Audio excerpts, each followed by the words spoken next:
4th of September 2020, police were contacted after a 3-year-old boy disappeared from Toledo, Ohio, USA. Of course, any missing child is a cause for concern, however the circumstances surrounding this case are particularly strange. If you generally enjoy mysteries, true crime, disappearances and the occasional conspiracy, please feel free to subscribe and turn on notifications for more content like this.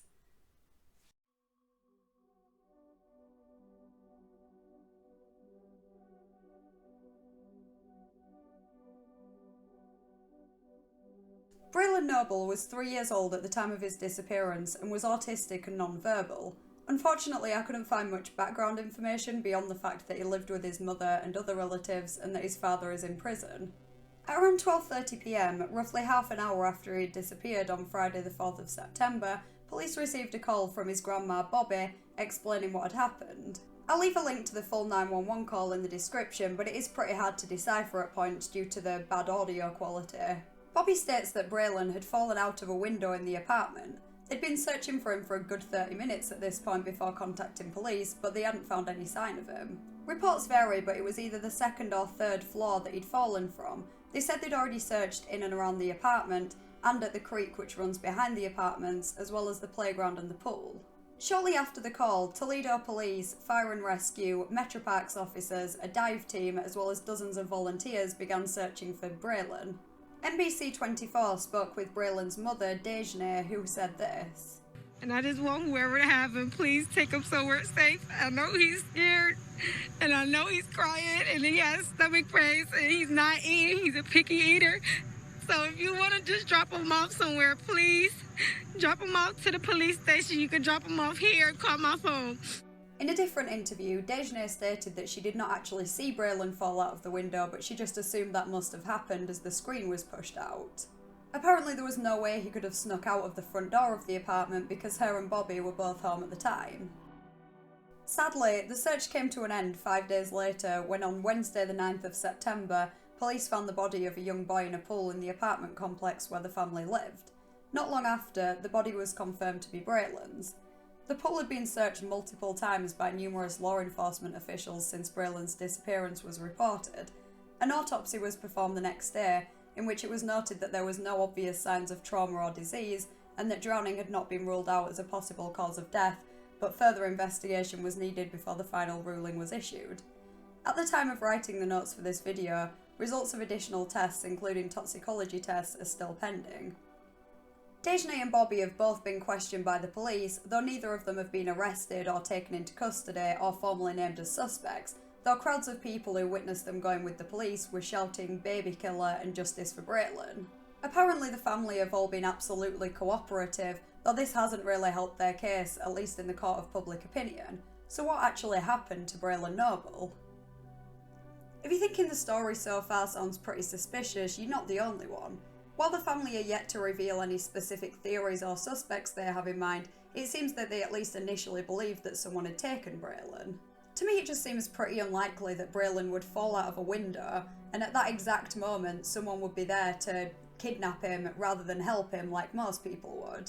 It seems that he could well have been seriously injured in a fall like that. I don't think this is a photo of the family's actual apartment, but it shows the complex and gives an idea of how far Braylen might have fallen. Most reports state that he fell from the 3rd floor, but some state the 2nd. Even if it was the 2nd, that's quite a way for a 3-year-old to fall and not be injured, so I think this rules out the possibility of him falling then wandering off, unless somehow he wasn't badly injured but had a concussion. I mean, I guess someone could have just seen him fall and taken advantage of the situation, but from the information we have, I'm not even sure he fell out of a window to begin with. The autopsy showed no signs of trauma, no cuts, bruises, anything like that you would expect from a child falling out of a window. There was also, as far as I could tell, no signs outside that a child had fallen, no pools of blood or anything like that. And even if there weren't any visible pools, you'd think that there might have been traces that the dogs would have picked up on, but as far as I could tell, there was nothing like that. Dejane did say that she wasn't 100% sure that it had fallen out of the window, she just assumed, so that kind of story isn't too incriminating. But Bobby, the grandma, did seem pretty positive that that's what had happened. When she called 911, she didn't say that they thought he'd fallen out of the window, she said that he had fallen out of the window. I might just be overanalyzing the call here, and I'm not really sure if it means anything, but I did think it was interesting how Bobby didn't seem to know Braylen's last name. She had to ask someone in the background, presumably Dejne, what his name was. It also sounded, but again I could have misheard, but it did sound like she spelt his first name wrong as well. She also wasn't too sure what he was wearing when he disappeared. Now that could totally just be chalked up to the fact it was a stressful situation. It's not uncommon for people to misremember and get a little bit flustered in times of high stress. Another strange thing that people have noticed about the call is around 18 seconds in, it sounds like someone says, "I killed him." 3415, I'm sorry, 3415, 3415, 3415, I'm sorry, 3415, 3415, 415, 34. It definitely sounds like they could be saying "I killed him." It's really hard to tell with the bad quality of the call, though I'm not really sure why anyone would say this. Unless they were actually calling the police to confess, which they clearly weren't, why would you say that while someone's on the phone to the police? So parts of the call could definitely be seen as suspicious, but I don't want to read too far into it because, as I say, the quality is really bad. We might have misheard things. It's not the only thing that debatably makes the family look suspicious though. Remember that clip I showed of Dejne in tears and clearly distressed, pleading for someone to bring her child back? Well, here's what happened right before that. You're not doing like asking questions thing, right? You can tell me whatever. If you don't want me to ask you questions, I am just going to ask you to say and spell your first and last name, though. I do, because I don't want to get that wrong, of course. All right. Okay. It's been 4 days since my son has been missing, and I just want whoever to have him, please take him somewhere safe. So I'm not normally one to overanalyze people's behaviour in a situation like this. I mean, there's no set way that you should act when your son's gone missing. Everyone's different. But I can't be the only one that thought that was a little bit weird.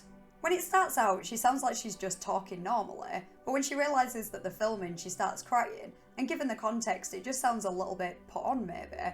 Even the part where she sighs and then says okay as if she's kind of getting ready to film a scene for a movie or something. So that definitely seems strange to me, but I'm not really sure of the context of it. Maybe she was told to put on that kind of emotion to make the kidnapper feel guilty and give the child back. I don't think that's too uncommon. I think I've heard of that happening before. But it is kind of just strange how she just goes from talking normally to seeming really distressed all of a sudden. It also doesn't really make sense why they'd wait 30 minutes to contact the police. I mean, why would they literally search for 30 minutes before realising something was up? The only reason I can think to explain that is if they maybe second-guessed the assumption that he'd fallen out of the window because they couldn't find him and just assumed he was playing hide-and-seek or something like that. But how long would it take to search the apartment and the surrounding areas? You'd think within 10 minutes that they'd be worried enough to contact the police. I mean, any missing child is a cause for concern, but particularly a 3-year-old autistic child who's non-verbal, you'd think that it'd be even more worrying.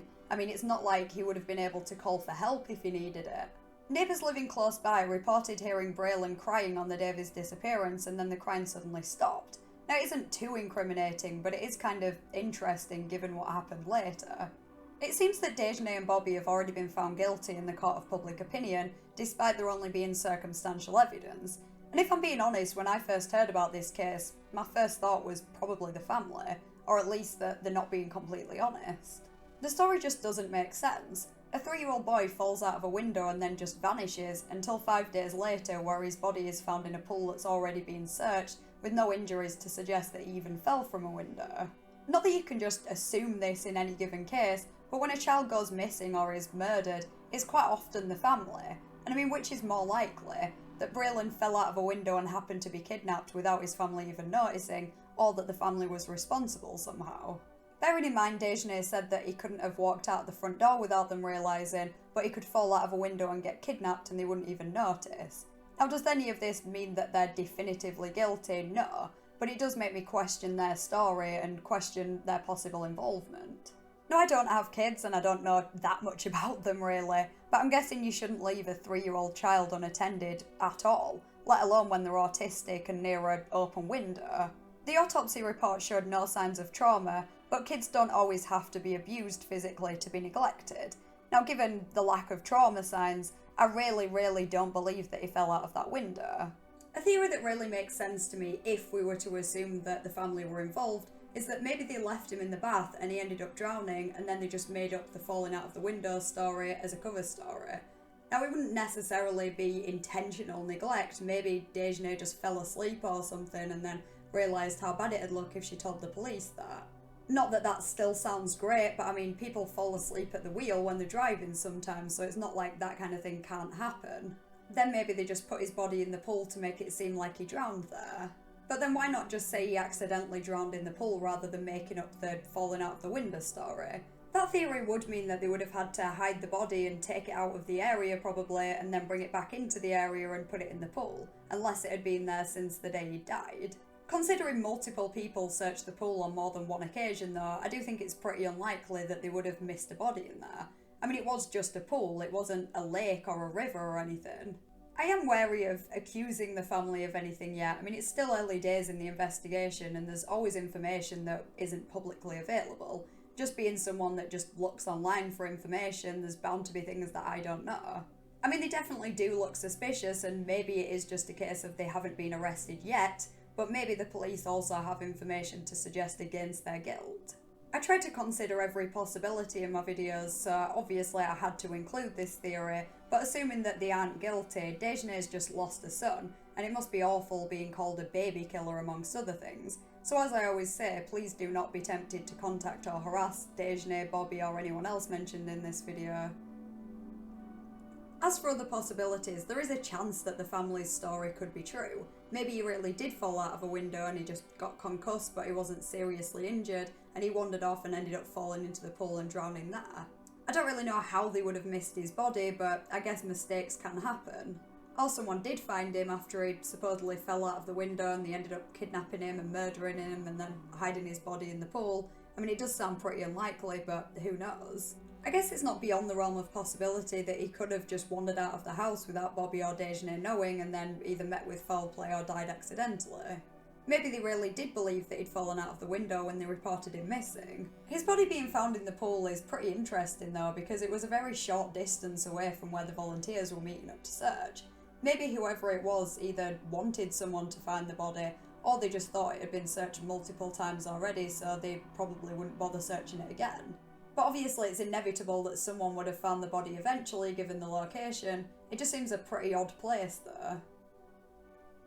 Being such a new case, we're bound to see some developments in the not too distant future, so I'll be sure to keep you all updated on that. If you have any information on the death of Braylen Noble, please contact Toledo Police Department, details will be in the description. There was a GoFundMe set up by Braylen's auntie to help cover the cost of the funeral. It was up until last Saturday, but when I checked on Sunday it seemed that they were no longer accepting donations for some reason. If another one's set up or that one's reopened, I'll be sure to link it in the description. If you enjoyed the video, please consider liking and subscribing and let me know your thoughts in the comments. Thanks for watching, and I'll see you next Thursday in a new video.